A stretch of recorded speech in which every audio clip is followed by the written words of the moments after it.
নমস্কার, আমি অনির্বাণ বলছি। দলত্যাগ বিরোধী আইনে বিধায়ক পদ খারিজ হয়ে গেল পশ্চিমবঙ্গ বিধানসভার অন্যতম গুরুত্বপূর্ণ বিধায়ক মুকুল রায়।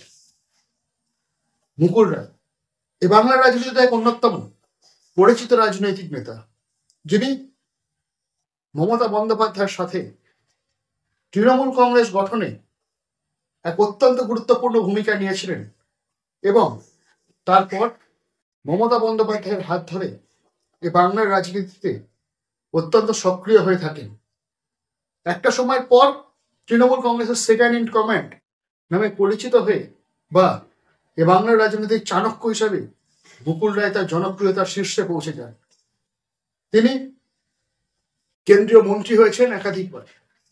তারপর মমতা বন্দ্যোপাধ্যায়ের হাত ধরে এ বাংলায় রাজনৈতিক পট পরিবর্তন। এ বাংলার রাজনৈতিক পট পরিবর্তনের ভূমিকাতেও এক গুরুত্বপূর্ণ ভূমিকায় মুকুল রায়কে আমরা দেখতে পাই। এরপর মুকুল রায়ের হাত ধরে তপসিয়ার তৃণমূল ভবনে প্রায় নিয়মিত স্তরে শুরু হয় এ বাংলার দল বদল প্রক্রিয়া। সিপিএম এবং কংগ্রেস থেকে একের পর এক বিধায়ক, একের পর এক সাংসদ, একের পর এক নেতারা তৃণমূল কংগ্রেসে যোগ দিতে শুরু করে এই মুকুল রায়ের হাত ধরে।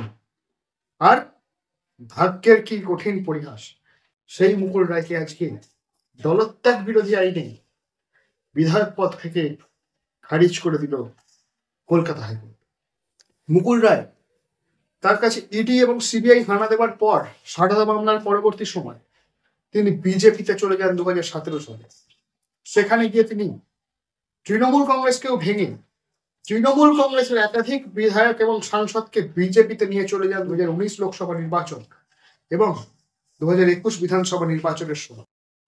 এরপর তিনি নিজে 2021 বিধানসভা নির্বাচনে বিধায়ক নির্বাচিত হন এবং অত্যন্ত আশ্চর্যজনক ভাবে কিছুদিনের মধ্যেই তিনি বিজেপি থেকে তৃণমূলে চলে আসেন।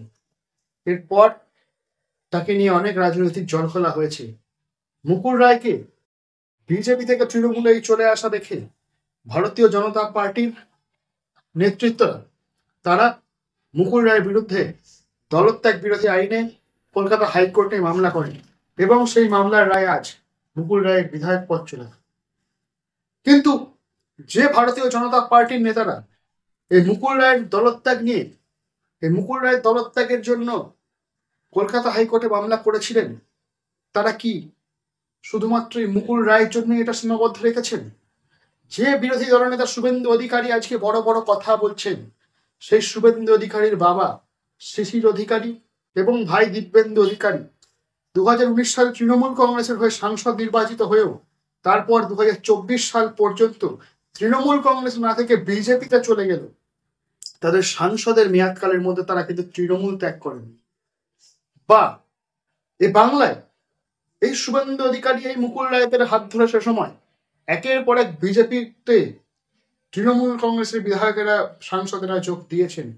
তাদেরকেও অনেককে কিন্তু পদত্যাগ করে তারা কিন্তু দলত্যাগ করেননি।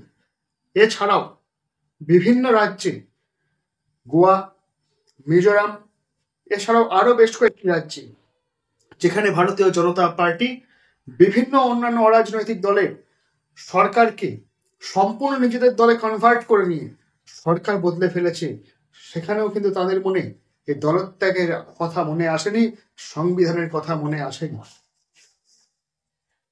শুধুমাত্র তৃণমূল কংগ্রেসে আসার কারণেই মুকুল রায়ের সঙ্গে ভারতীয় জনতা পার্টি এহেন আচরণ করলেন, এটা বলার অপেক্ষা রাখে না। এবং সবশেষে মুকুল রায় বর্তমানে অত্যন্ত শারীরিকভাবে অসুস্থ। তার শারীরিক সুস্থতা কামনা করি, তিনি সুস্থ হয়ে উঠুন।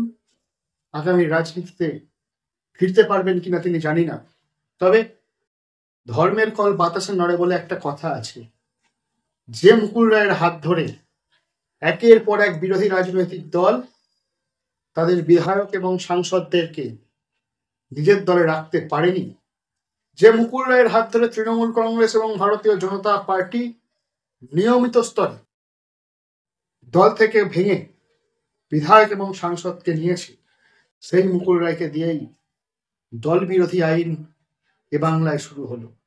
এটাই নজির। নমস্কার।